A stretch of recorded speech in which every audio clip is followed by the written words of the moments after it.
Welcome, everyone. Welcome from everywhere around the world, as I see.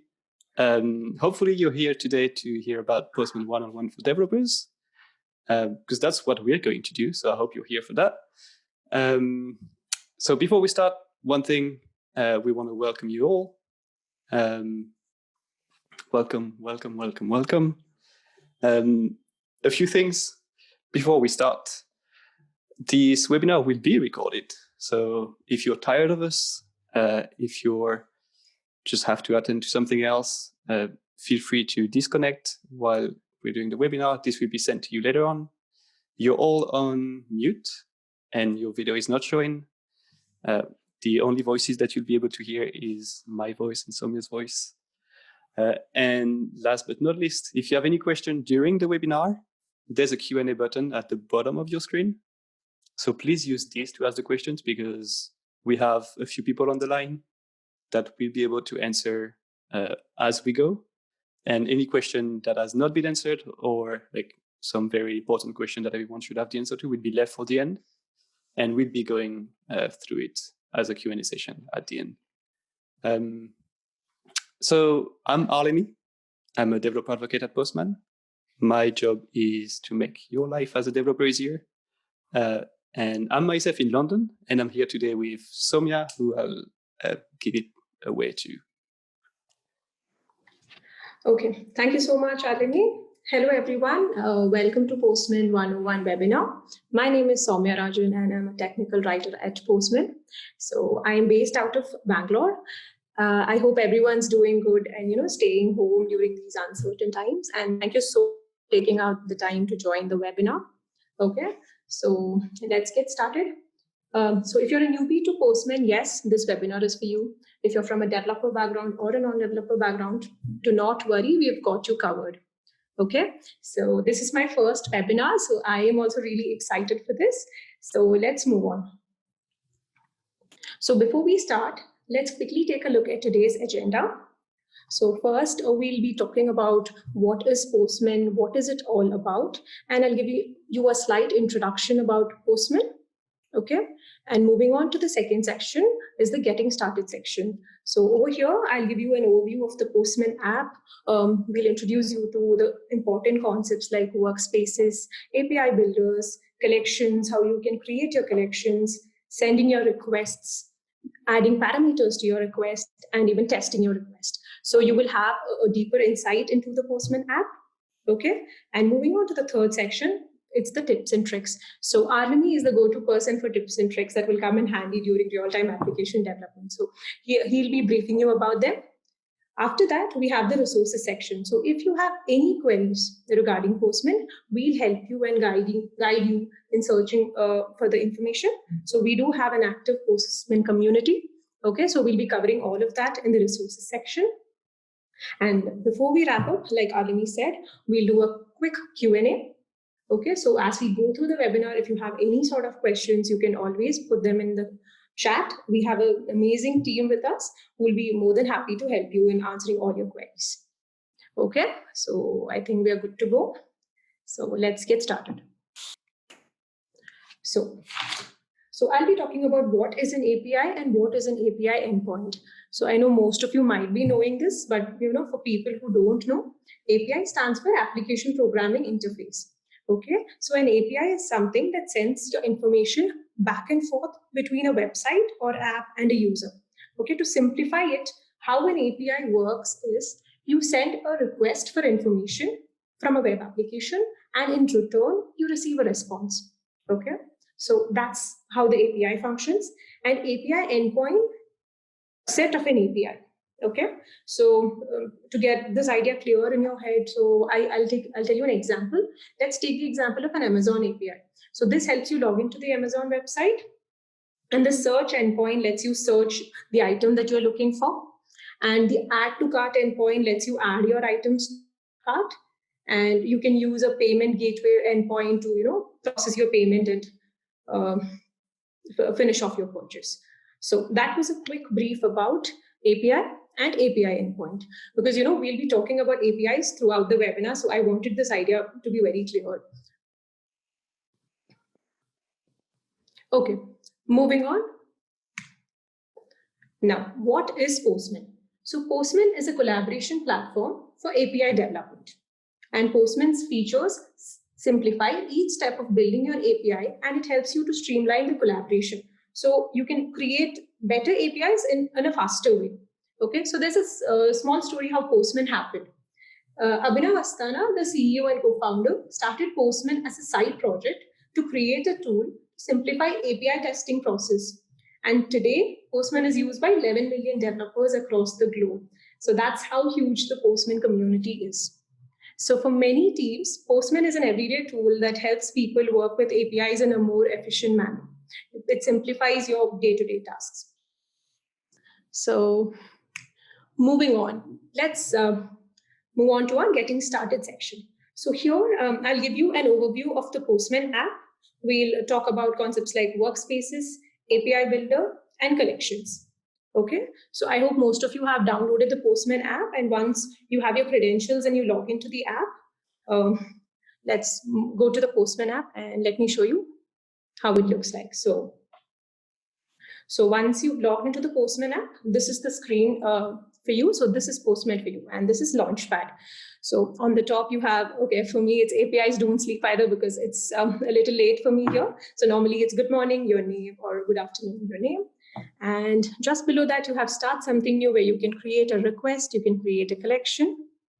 Okay, one important thing about the Launchpad before we get started is we have two modes here in the Postman app. You have a build mode and you have a browse mode. You can see them at the bottom right corner here. So we'll be using Postman in the build mode for the webinar because this is the primary interface for working with API requests. So you can use the browse mode as well. You can use the browse mode to access entities like histories, environment, collections, and even to connect to the Postman dashboard. But for the webinar, make sure that you are also in the build mode. Okay, back to the Launchpad. So over here on the right side, you have Work Smarter with Postman, where you have the bootcamp lessons. So bootcamp lessons are pre-recorded lessons, which will help you navigate through the Postman app. Okay, so this makes sure that you'll be able to finish your lessons in a much smoother way with Postman.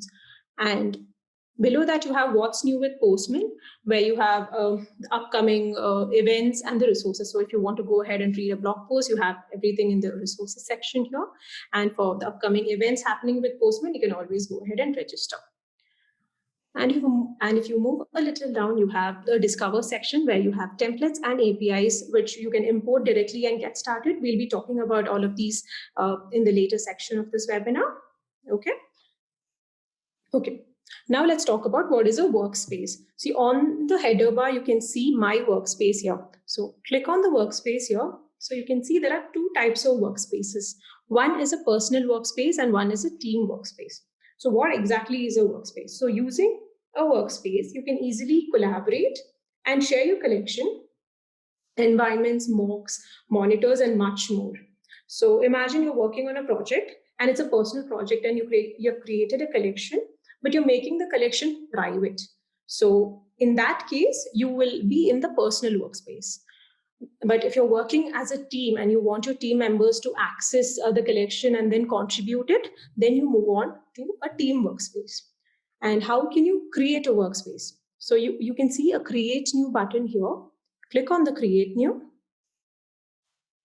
Okay, so there you go. So you can give a quick name for your workspace, give it a summary here. Then you can select either it's a team workspace or a personal. And then if it's a team, you can enter the email address of your team members and then invite them here and go ahead and create it. Okay, so that's how you create it.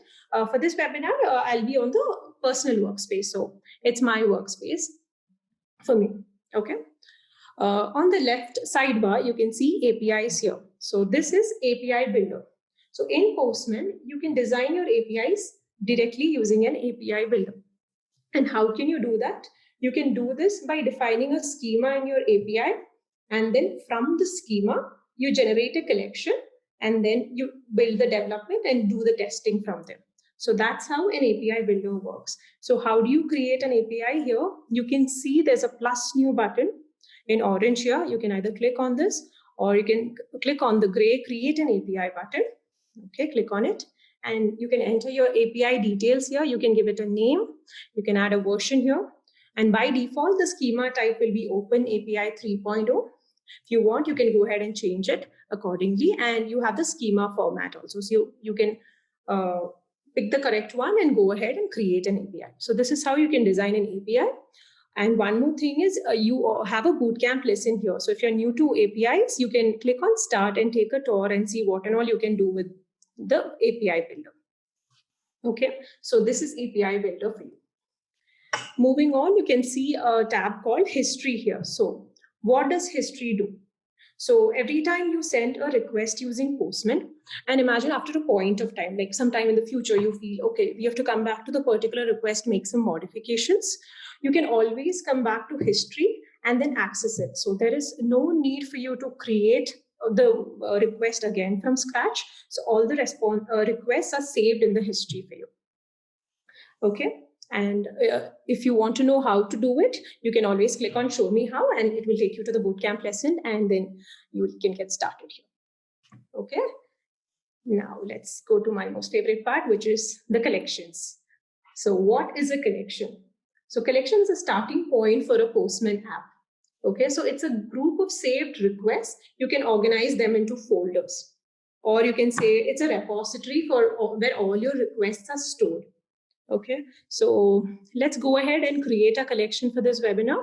So you can click on Create a Collection here, or else you can go to the top left corner and click on the new button that you can see in orange. So click on it and then click on Collection, and let's go ahead and create the collection.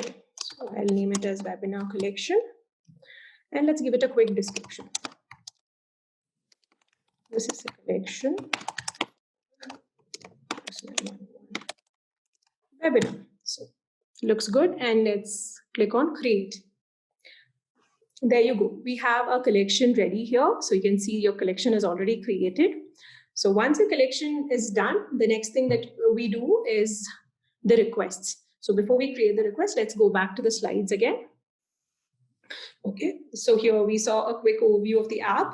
I introduced the Launchpad to you, and we make sure that you are in the build mode here. Okay, we spoke about workspaces, API builders, and collections. Let's move on and send our first request. So there are different types of requests that you can send using Postman. You have GET request, POST, PUT, DELETE, and much more. For this webinar, we'll be sending two requests, one GET request and one POST request. And then we'll be adding parameters to our request. So let's go back to the Postman app and see how we can do that. So going back to the app. Okay, so we have a collection here. Click on the collection and you will see add requests here. Click on add request. So we'll give a quick name, which is a GET request.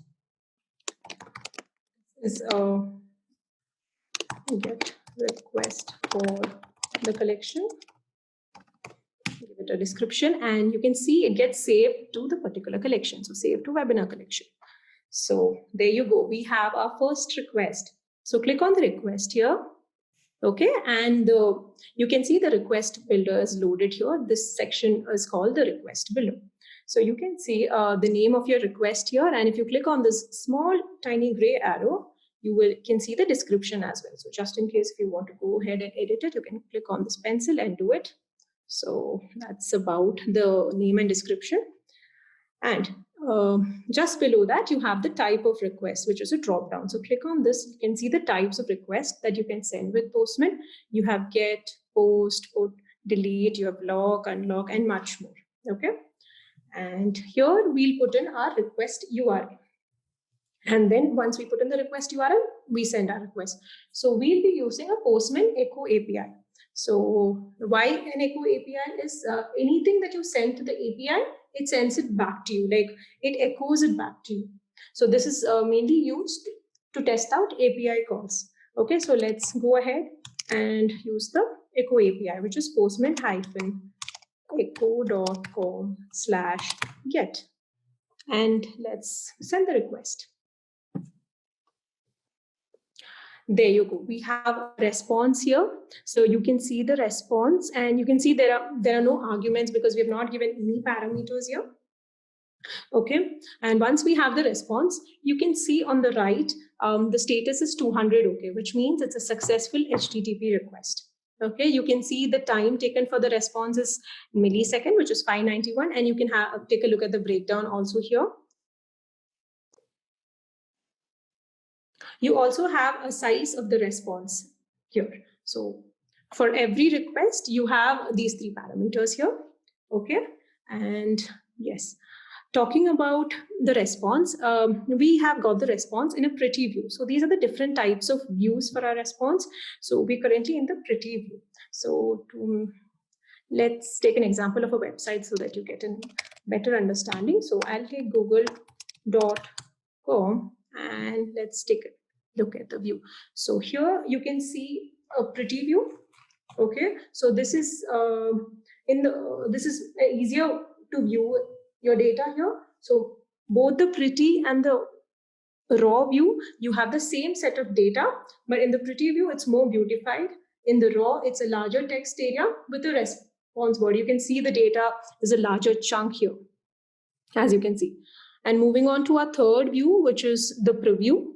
So here, the response is rendered in a sandboxed iframe. So it's more like an HTML view, but the JS and images are disabled.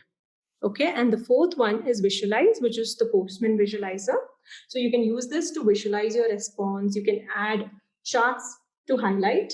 So the code for the visualizer will be written in the tests tab. Okay, so if you want to go ahead and learn how you can do it, you can click on the learn how, and this will take you to the documentation page. Okay, so let's go back to the Echo API again. Okay, so now what we'll do is, now we'll add parameters. So there are 2 types of parameters that you can add. One is a query parameter that you can see here, and the next is a path variable. So let's first talk about query parameters. So query parameters will be of the type of a key value pair. So let's add a parameter which is name, and as Mike Smith, and we'll add one more which is age, and he's 35. Okay, and let's send the request and see the response. So now you can see in the arguments you have got both the name as Mike Smith and the age is 35. So see, we've put in the parameters and we've got the response. So if you've noticed, as I was typing the parameters here, it got automatically added in the request URL. So there's no need for us to modify, add the parameter in the URL. It's a recommended way that we add it in the query parameters section. Okay, so now about path variables.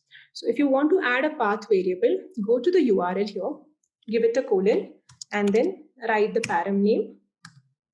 So if you write colon and your parameter name, the path variables drops down, and you can see param here, and let's give it a value like null, and let's try sending the request. So now you can see the status as 404 found. So the requested resource could not be found. So this is how you can add a path variable. Okay, so let me revert this back. Okay, so this was all about params and parameters. So moving on to the next tab, which is the authorization. Okay, so some APIs require you to authenticate the sender of a request and then verify if the sender has the right permission to access or modify the data. So that's when authorization comes. Okay, so if you're using any third-party API, you will have to use the authorizations which is being specified by the API provider. So based on the API, you can select the type from here. So you click on the drop down here. So you have different types. So you have no auth, you have API keys, you have OAuth 1.0, you have OAuth 2.0, likewise. So according to the API that you're using, you can select the type of your authorization. Moving on to the next, which is the headers. So what is the purpose of a header tab? So every time you send a request, you can send specific headers to your request. So this is an additional set of information which is transferred to the user. Okay, so for example, if you're sending this request, you can add an extra bit of information like a content type is application JSON and then send it along with your request. So that's the purpose of headers. Okay, and before we move on to the body tab, let's create our post request. So click on the collection here and you can see view more actions the three dots, click on that and then click on add request. And let's create a post request and give it a description. This is a post request connection. So there you go. We have the post request here. So the difference between a get request and a post request is that using a get, you request the data from an application. But using a post request, you can send the data to the server. So the post request has a body tab along with it. So click on the post request here. First things first, let's change the type from get to post. Okay. And here we'll be using the Postman Echo API. So now it's postman-echo.com/ instead of get, let's keep it post and send the request. So there you go. We have the response. So you can see there's no arguments, no data, no files, no form. Okay. So now let's quickly go to the body tab here. Okay. So you can send a body tab along with your request. So you can see the different types of data that you can send across. First, let's take a look at form data, which is of the key value pair. So like if you want to send a username or value, you want to send password and value kind of information, you can use the form data. It's the similar case for form URL encoded as well, where you have it in key value. Here we'll be sending a raw data, which is a JSON body. So we will send a JSON body here. So let's quickly add a JSON body. So we'll add a user. Okay. And let's give it a name. And you already know the name, right? So it's, yes, Mike Smith again. And he is 35. Okay, now let's send the request again. And now if you can check the response here, within the data, we have got the user, the body here. So you have the user, and within the user, you have the name and the age as well. So this is how you send a JSON body using a post request. Okay, I forgot to mention something. So once I save the request, you can see, the post coming in here for the post request. Okay, so moving back to our slides. So we saw how to send the request and then how you can add parameters to it. And now we'll see how we can test a request. So there are two types of scripts that you can write. One is a test scripts and the other one is a pre-request scripts. And what is the need to test your request? So testing allows you to ensure that your API is, working fine as expected.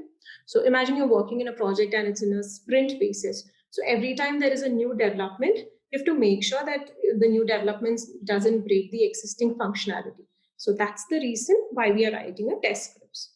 Okay, so let's go back to the Postman app and go to the test tab. Okay.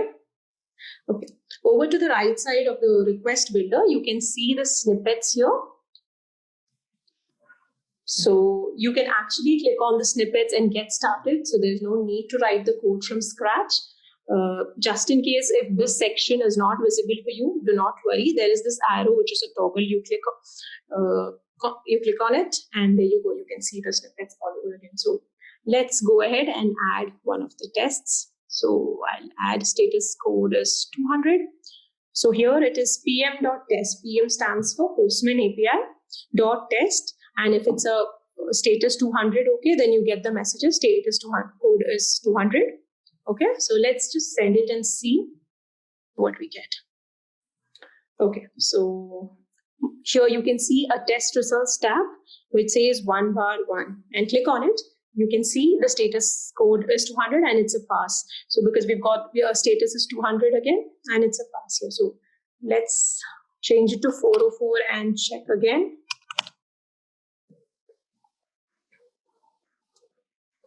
So now you can see it has failed.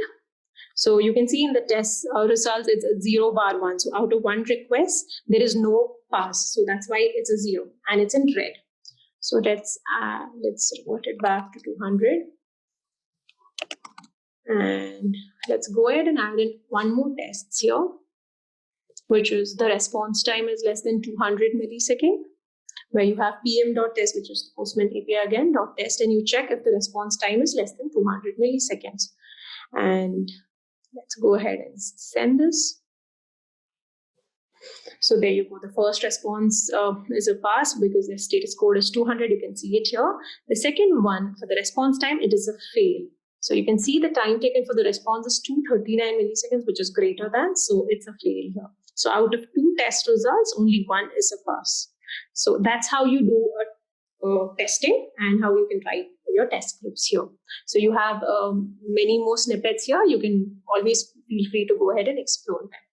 Okay, so now moving on to the pre-request script.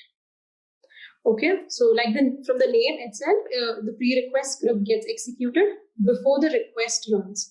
So, and why do we use this? So you can use this for dynamic data. So imagine instead of you going and changing the data and the parameters every time, you can just run the request and set it in the pre-request script. So let's go back to the params tab here and let's add a parameter which is date, and then the value will be in curly braces. And if you hover over the value, you can see this is an unresolved variable because it's not been defined anywhere. So for that, we move to pre-request script here, and let's write a line of code for the variable, which is pm is Postman API dot variables. So this is an autocomplete feature here, which we have in Postman dot set. Here you will have the variable name, which is date, and then you have a new date function. Okay, so what it does is the new date function sets the value of the date to our variable date. Okay, so let's go back to the params tab, and here let's move back to body and then send the request, and there you go. So now you can see within the arguments, you've got the date here, which is the 29th of July 2020, and the time is 16:28, which is in UTC standard. So that's how you do the pre-request script. So this is a bit about testing a request. So it's that easy. You can do it. So let's go back to the slides. So this was getting started for you. So I'll quickly summarize what and all we have done here. We saw a quick overview of the Postman app. We spoke about workspaces, API builders, how you can create your collections, how to send requests. We sent 2 requests. One was a GET request and one was a POST request. We saw how to add parameters, and then finally we did a testing using both test scripts and pre-request scripts. So that's the entire getting started. So I know there's a lot of information. So let's move on, and over to you, Arlemi, for the tips and tricks. Thank you, Sowmya. So yeah, that was a lot, but it's not over. We're only halfway there. Hopefully with everything that Sowmya shared, you should be able to understand the basic concepts of Postman. Get started with simply creating a request, sending a request, and testing it. What I'm going to go through now is the tips and tricks. So as we've been using Postman, as our users have been using Postman, we've learned from how they've been using it. With Postman, we've seen which places needed some improvements and how we can make their life easier. So I'm going to go through 4 things. Environment variables, and you've seen Sowmya using variables that sometimes did not result, etc. And I'll go through that. Code generation, which is a pretty cool feature, but let's wait to see what it does. Collaboration, whether it is internally or externally, and dark theme or any settings in general. And I'll show you how to access these and change. So let me go to Postman and start with environment variables. So this is my account. And I'll go to my private workspace. So I'm Michael Scott. Nice to meet you all. And I've created kind of the same collection that Sowmya created on her end, just so you don't get lost when I do it. So I've got a collection, simple collection, got a GET request and a POST request. And now what I'd like to do is kind of instead of having to write this, let's say I want to send a different name every time, make that a variable, and then all I have to do is change my variable. So I'll create a new variable here called name, and one for age, which I'll call age. And now you can see it's unresolved. So what I'm going to go and do, this one is actually already here for some reason, because I didn't clean my environment. So give me 1 sec. I'll delete this quickly. You never saw that, okay? Let's say it was all unresolved. Okay, so it's all unresolved as planned.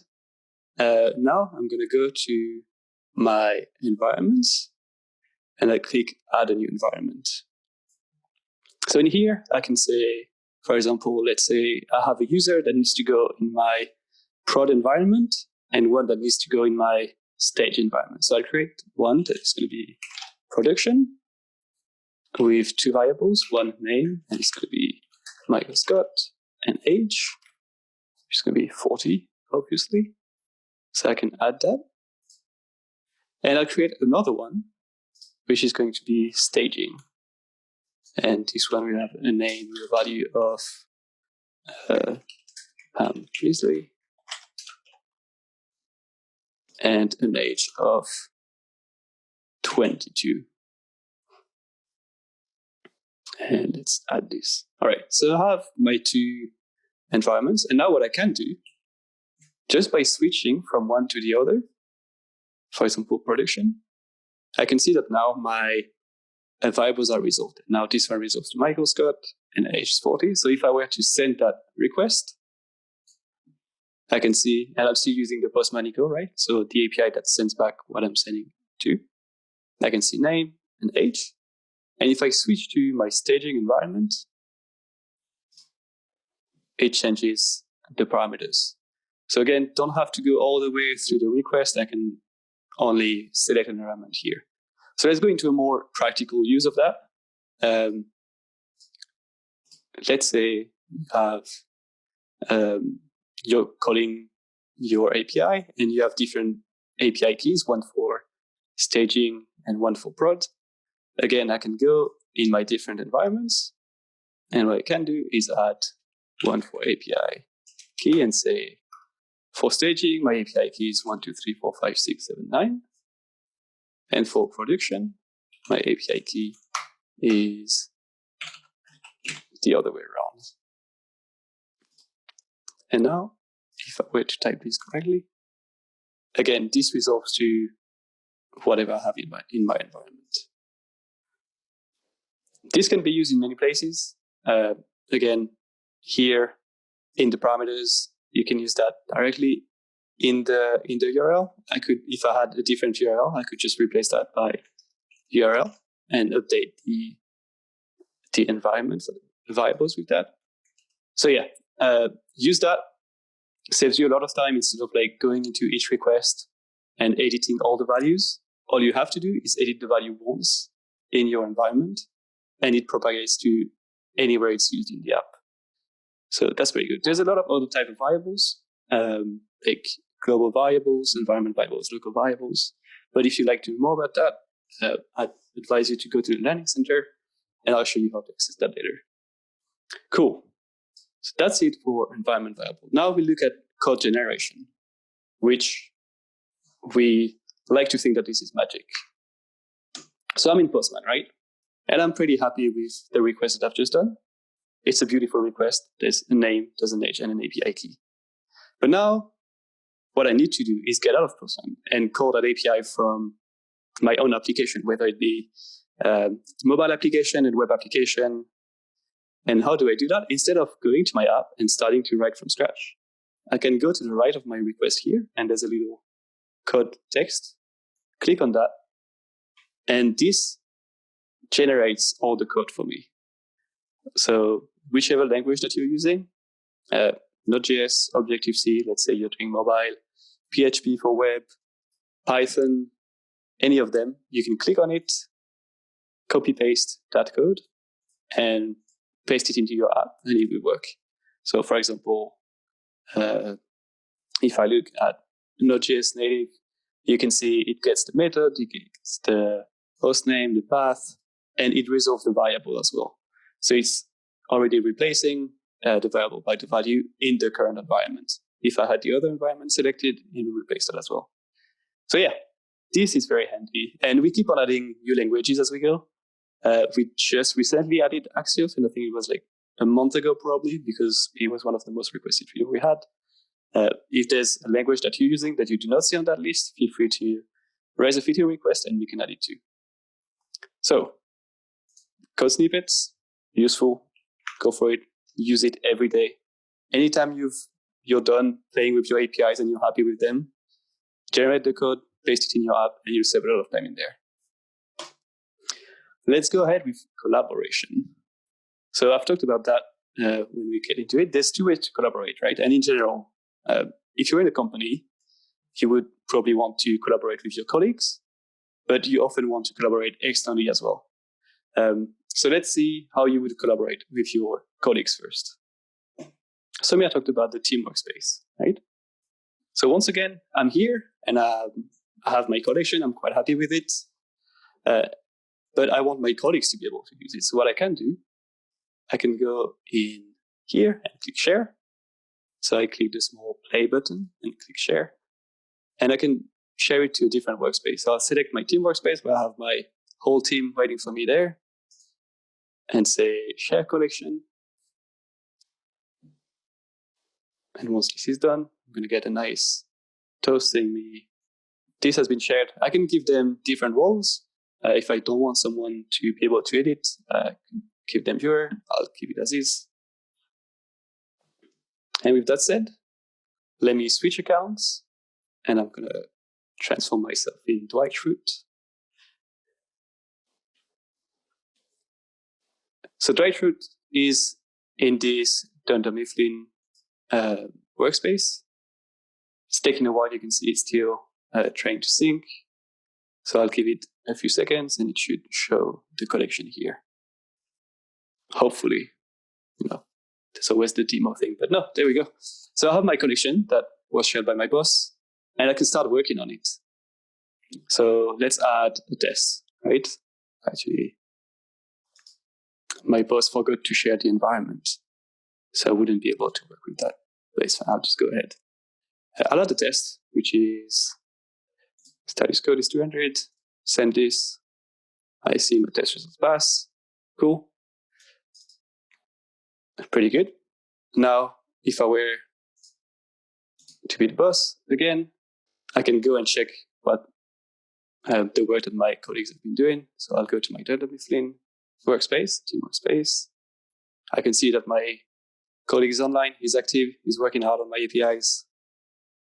And I can look at the test and see that it's been added here. So just like that, internally, push your things to the team workspace. Anyone that is in the workspace will have access to it and is able to edit on the go. So you can be different people at the same time working with the same request. Pretty handy. So this internally.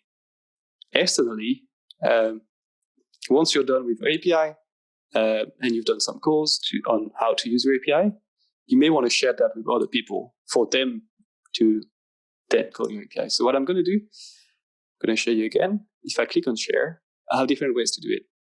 So I could get a public link.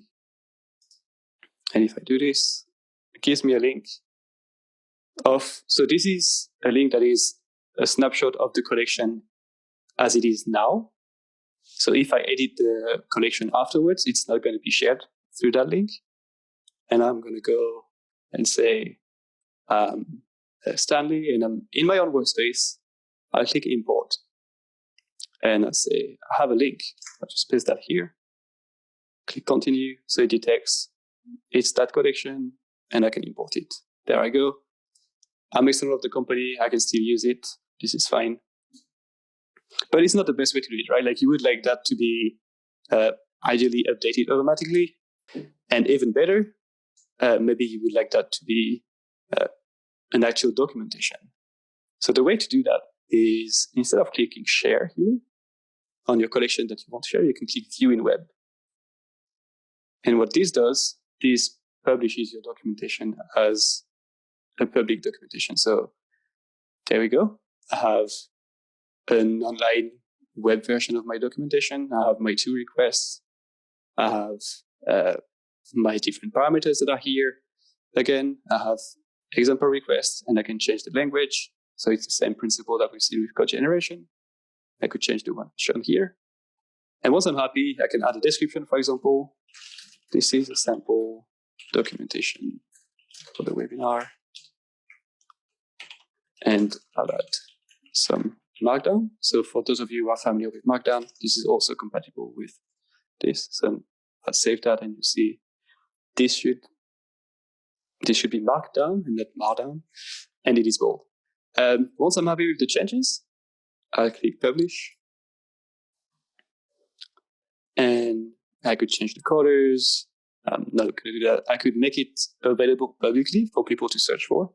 But because obviously this collection is not ready to be shared for real, so I'm going to keep that disabled for now. Let's just publish it as is. And now I have a URL. And that URL is something that you could all be able to access. If you're able to copy paste it quickly or write it in your browser, you'll be able to access that. So just in a few clicks, I had a collection within my Postman app. I've added some stuff. I'm happy with it. And I'm all the way to having it publicly accessible to anyone that wants to play with it. And if they wanted to play with it, they can just copy paste this and put it on their code, or they could click Run in Postman. And what this does is imports the collection in their Postman. Now, any modification that I do to the collection here will also be reflected in the documentation straight away. So this is one of the advantages to go through public documentation. All right, let's go back to the slides. We've seen environment variables, code generation, collaborations. The one that you've all been waiting for now is dark theme. This one is quite easy. Just like any app, you would go into settings and change the theme. So I'll show you how to do that. If I click this small, I actually don't know how you call that, this key here, and click settings, you have access to tons of settings. I'll go for the main one first, the theme. You have two ones. I can select the light theme, or I can select the dark theme, and just like that, I've changed it. I'm going to revert to the light one because I think it just shows better on the video. But you have other settings, and just like any app, just a general recommendation I would have for you, familiarize yourself with that. There may be stuff that you will need later. For example, you could select a timeout. If you're using APIs that take a while to respond, you could set a timeout here, and your calls won't hang out until there's an answer, a response. If you set a timeout here, it's just going to stop after a while. So there's different categories: request settings, header settings, UI. For example, if you'd like to have a bigger font size, you can change that here. And then the working directory, if you want to change that. There's other ones. Go ahead, play with them, personalize it to your needs. But yeah, that's how you access the settings. Cool. So tips and tricks done. Environment variables, code generation, collaboration, and settings. Now let's have a look at resources.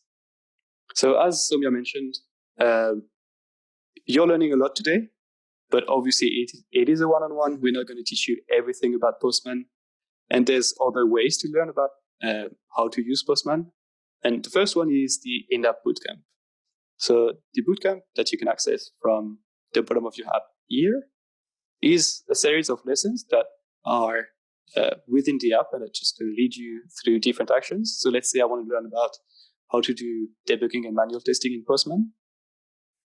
I can click Learn on this, and it's going to start a lesson for me. So you can see it's telling me, use that URL, paste it here, and I just follow along. Then it tells me send a request.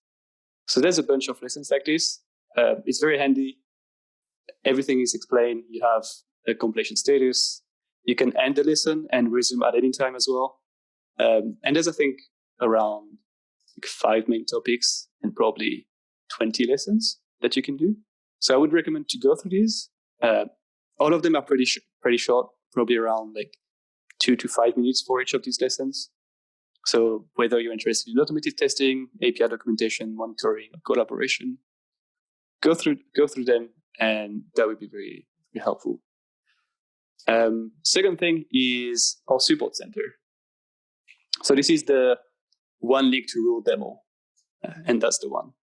This, if you have any questions around Postman, just have this URL in mind, paste it in your browser, and you'll be able to access anything. So first thing first, if there's something that you'd like to know about how to do, for example, Sowmya mentioned visualizers, you can go to the Learning Center, which is our documentation, and you can look for visualizing responses, and you'll have all the information about how to visualize responses. Same thing with variables. I mentioned how there's different scopes, etc. If you go to the variable pages, it will tell you all about the variable scopes right here. So these are the different type of variables that you can use. So yeah, documentation, just like for any tools out there, it's meant to be exhaustive. If you have any questions around a specific part of the app, go there and check it out. Second one is the Postman community. We have a big community. We have people that love helping each other, and I've seen that on the chat earlier, people just replying to each other. It's good for us. It's good for you as well. Hopefully you learn from that. So we have a community, which is community.postman.com. And if you have a specific use case that you're not sure how to go ahead with, or you just like some information around something, you can come here, ask your question and help. You can also see some information around the upcoming events, Postman news, some of our experts that are sharing tutorials, blogs, etc. And if you've created something using Postman or just APIs in general that you'd like to showcase, you can also go here and share it with us. So yeah, find the community there. Any use case that you'd like help with, you can go there. But that said, it's good and all, but sometimes Postman may be missing a feature that you would like to see, or maybe you found a hidden bug somewhere. And there's always a good way to report that to us, which is our GitHub tracker. So if you click on GitHub tracker, you can go here, create a new issue. And if it's a bug, you can get started here, feature request, security report, all of this is available. So bug and feature request is GitHub. Knowing what's coming up in Postman, that's always interesting as well. We have a public roadmap and you can see it here. Actually, I'll show you a quick peek. Tells you what's coming up in the near term. So that would be like the upcoming month. Midterm would be for the next quarter. And then we have planning and feature requests that we're just waiting to have time and bandwidth to get on with. That's a lot of places to look at, right? And let's say you have a question that contains sensitive data like API keys. If you're working in specific industries like banking and health related, you may not want to post that on any of these public places. Well, for that case, we have an amazing support team, which replies to questions so fast that you'll be impressed. So now I'm putting pressure on their side, but they actually do reply to everyone super fast. So if you want to submit a support ticket, you can go ahead, click submit a ticket, explain your issue. If you have an account issue, if you have a billing issue, any confidential questions that you may have, you can go through that and post it here. Okay, so that's for the support center. See, it's one link to rule demo just because it contains a lot of other content. And last but not least is the API network. So I showed you how to publish documentation, but I published like a very random collection. There was not much in there. If you actually go to the API network, you'll see, hopefully we have a lot of companies working with Postman that have high quality collections and they publish it publicly for all the developers to use. All users are there to use.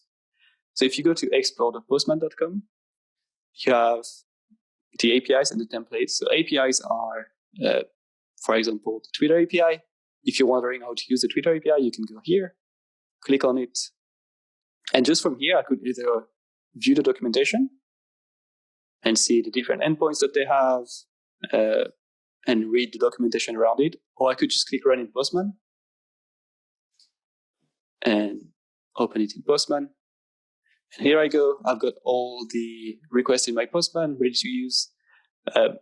I'm guessing they have some sort of authorization. So you can see here they're asking for consumer key, consumer secret that I would need to get on their end. But yeah, That's all I would need to do before using that API. We have a bunch of other ones. And when I say a bunch, we have like tons of other ones actually. And I would just invite you to go through them all. We have 2,000, more than 2,000 in different categories, so business solutions, cloud, communications, etc., etc. My recommendation would be if there's any service out there that you are going to play with, go here, search for it first, and see if there's a collection that exists. That will save you a lot of time. For example, if you were to use Twitter, start from there. Then we have templates. Templates are things that we don't actually look over. Any of you can publish a template here. And we have, for example, we've had a lot of people publishing COVID-related documentation or like collections. So if I look for COVID, I'll have a lot of community published APIs, and I can import that in my Postman and play with as well. If you were to do something with Azure, you can look for Azure and see you've got a collection for Azure DevOps Variable Group Migration. You've got one for Office 365 Management API. So yeah, plenty of stuff out there. Again, more than 5K this time. So yeah, just play around with it, discover what there is in there. Again, this will be a nice time saver for you, hopefully. Okay, that was the resources. So now there was a lot of information, right? Like halfway through, that was not much. Now you have a lot to work with. And that's about it regarding the content. So before we jump into the Q&A, where Sowmya is going to join me again, there's a few things I want to talk to you about. If you'd like to learn more about Postman, on top of the links that I shared with you, we do weekly streams on Twitch at that URL. So it's usually Joyce, my colleague, and myself. And we have different guests. For example, this Thursday, we have someone from Vonage, which is a telecommunication API company, joining. And we just try building a SMS fortune cookie thing. So if you want to see how we're going to try to do that, join in. We also have office hours on the first Tuesday of each month. So next Tuesday, if you have any specific questions, you can join us on stream and ask your questions, and we'll go through it on the stream and show you how to do a specific thing. And that's it. So you've learned a lot, hopefully, but we'd like to learn from you as well. What we could do better with this webinar, what you would like to learn that we've not covered. And for that, I would ask you kindly to copy that URL somewhere. You can either go through it now or go through it later. I'll give it for a couple of minutes. Basically, we'll ask what you liked about that webinar, what was missing, which type of company you're from, to learn like what's our audience and if we need to tailor more on a certain area. So yeah, it's bit.ly/postman1on1 July 2020. So anything that you would like to share with us, you can go ahead and do it there. This link will be shared with you by email later on as well. So if you don't have time to copy it, or if you don't have time to answer now because it's late or because you have something else to do, no worries. Take your time, do it at your own pace. We're not in a rush. Okay, I'll give it just a bit more. So again, bit.ly/postman1on1 July 2020. And with that said, let's go to the Q&A. Sowmya, are you still here? Yes, Arlemi, let's do this. Cool. So I won't be the only one answering questions. That's good to know. Okay, so let's look at the questions that you've been asking. My colleagues that are on the Q&A panel while I was trying to present and while Sowmya and I were presenting, I've been gathering some questions for us. So the first one is, does Postman Teams interface with GitHub, for example, for the test cases collection, storing that in the Git repo? I think I'll answer that one because I've been working with integrations quite a lot. We do have integrations with GitHub, Bitbucket, etc. If you want to back up your collections on these different repositories, you can do that. And I would invite you to, once again, go to the Learning Center, type in integrations, and you'll see the list of all of them. We also have two-way sync between Postman and GitHub when it comes to API specification. So if you're using the API builder and you upload your API specification, or you create your API specification there, you can have a two-way sync with GitHub, and you can do that there. Let's see. Next one is, where do the API keys and other secrets get stored? In Postman Cloud or local? Sowmya, do you know that? Do you want to answer that one? Okay, that's an interesting question, Arlemi. I'm not really sure. Could you just help me with the question? Yeah. So I think there's two questions in there. And I'll go. I don't know if you've noticed, but when I was on Postman and I was setting my variables in my environment, so I'll go back to my personal workspace and my different environments. So there's two values here for my variables, and one is initial value and one is current value.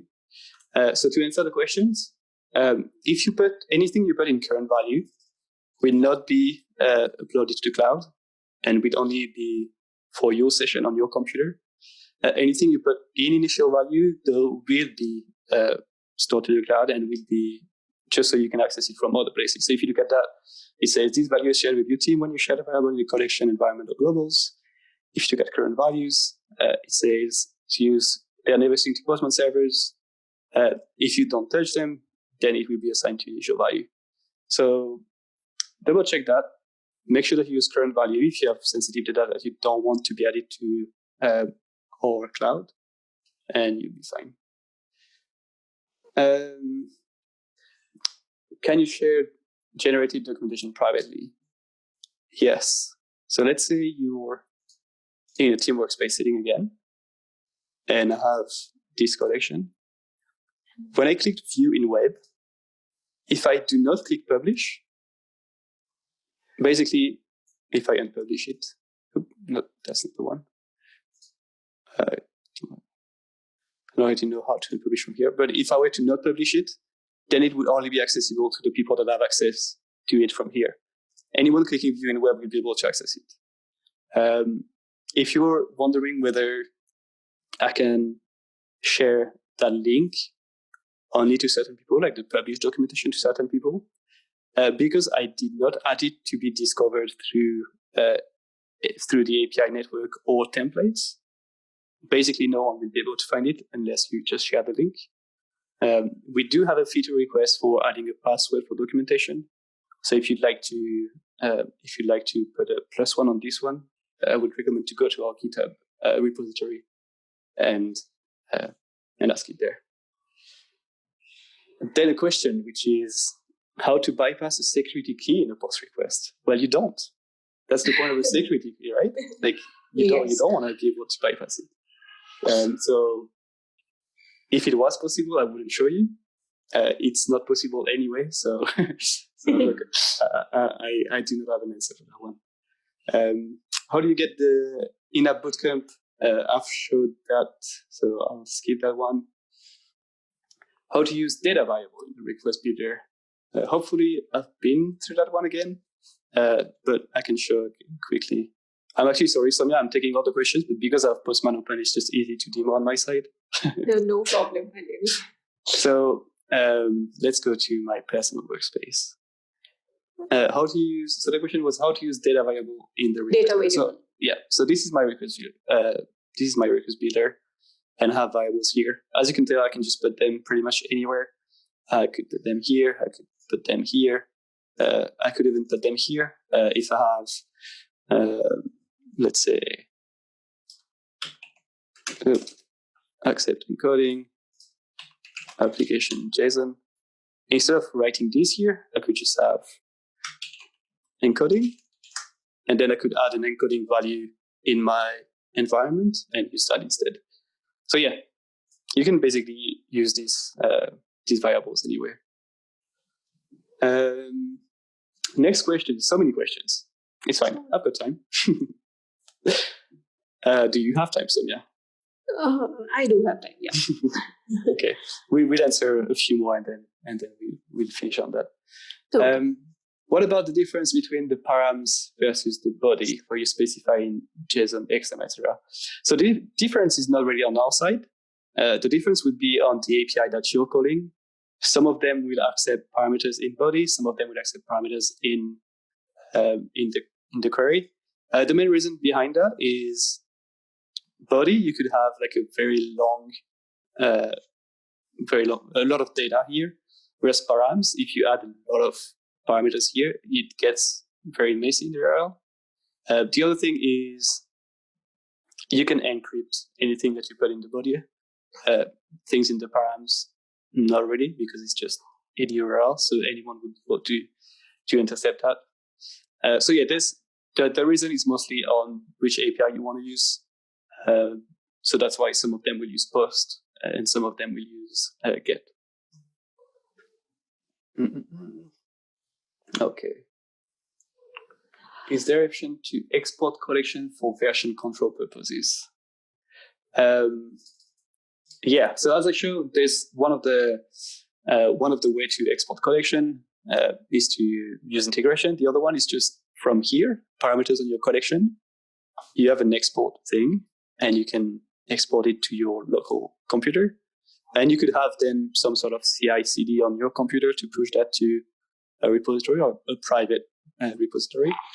But if you're talking about version control, which is interesting as well, that I'd like to spend a few minutes on. So you have version control like creating pull requests, etc. on Postman. So let's say I'm going to switch to Jim Albert this time. And Jim wants to work on that same collection that his colleagues have been working on. So let's give it a few minutes to load. But he doesn't want to change everything. He wants to make sure that the changes that he makes do not break the current implementation. In the right workspace. Okay, so what I can do, I can click on create a fork and say, I'll call it beta. And this creates a new collection, which I can play with and add new parameters. So you have a new one here. So I could change, I could add a test and say this and save it. And once I've tested that endpoint, it works as expected. I can create a pull request or merge changes. And just like you would do in any other version control, or most of the version control system out there, I can add a reviewer and I can so I give a title to my pull request, give a description, say that all these people need to review, and then I can create the pull request. I could also, if I were confident enough, or if it's only you in the team, you don't have to go through pull request. You can just merge the changes already, and it's going to give you an overview of what has changed. So you can see the get request has been modified, and we've added that test in there. So yeah, and I could just merge it straight to the main one. That was great, Arlemi. That was really useful. Is there a way? I'll do two more. Okay. So actually, you pick the questions. Then I don't feel bad because I've not answered all of the questions. But I'm not gonna lie, there's quite a lot of you asking questions. We have more than 20 left, and I don't think we have time to go through this. Yeah, there are a lot of questions. Yeah. So I'll leave it to Sowmya to ask me the two last questions. Okay, so let me pick the question. So we have a question like, can CSV or flat files be transferred as a variable? So the question is, can a CSV type file can be transferred? Yes, can CSV or a flat file be transferred as a variable? So can we do a CSV? So if you were to send a file, what you can do is you can either do it from here, and you can have that as a file, and you can select your file here. Though if the question is, can you have that name set up as a variable, so you can just update the variable and it selects a different file, this is not possible at the moment.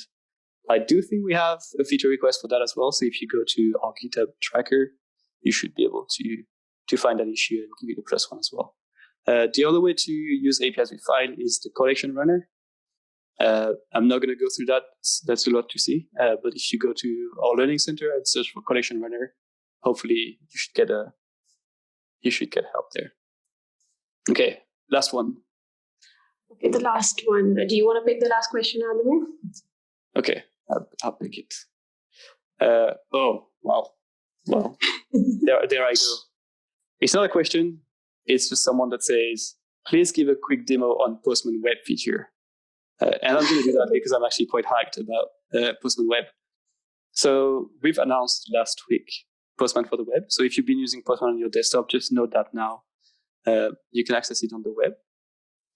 So if you type in go.postman.co/build, or once you're on there, you can just click build beta.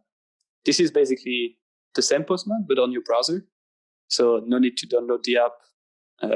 No need to update it every time there's a new release. And you can do pretty much all the things here. If some of your requests don't work, you may need to download a desktop agent. But basically, yeah, that's it. You can do it all. See, I'm on Chrome. I can switch from the API network that I showed you before, which is here, to my build, and I could create a new collection here, just like I did earlier. I could add a new request. It just works the same. It may feel faster as well. We've released a blog around that if you're interested in what are the advantages of using it. So if you go to our blog, blog.postman.com, announcing Postman for the web now in open beta, you should have a look at that. This is good stuff, and this is probably the future of just in general. A lot of things are moving to the webs, and we are too. We're not moving to the web; we're supporting both. Just want to be clear. But yeah, so we're on the web as well. Check that out. Let us know your feedback, and with that, we'll cut it here. There's more questions. I'll be answering that in either by email or when we send the recap. There's going to be an FAQ with it, and the answers will be in there. I'm sorry if we can't go through it all, but we can't go too much over the time. I understand some people have to go back to work as well. So have a good everyone. Good evening, good night, wherever you are in the world. Feel free to reach out to Sowmya or I, or anyone in the Postman community on our forum, and we hope to see you later. Bye-bye. Thank you, everyone.